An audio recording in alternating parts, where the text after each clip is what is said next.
as a composer, I feel that I have to, there's an enormous amount of music that's been written, and I feel like my way of being in the world is sort of knowing what's going on and knowing, knowing France in 1790 and knowing France in 1990 and knowing France in 2011. I feel that it's my job to be aware and be interested in what's going on in the world. And so I find, my work as a composer is so much tied into my life as a listener and my life as a connoisseur of things musical and of sound.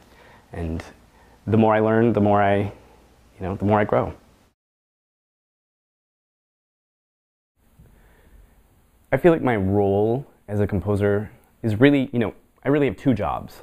And one of them is I am a craftsman, and I take the materials that I've developed and I really make something as beautiful as I possibly can. I also think of myself a little bit as a novelist, or someone that, I feel like I have a story to tell, and it's my own.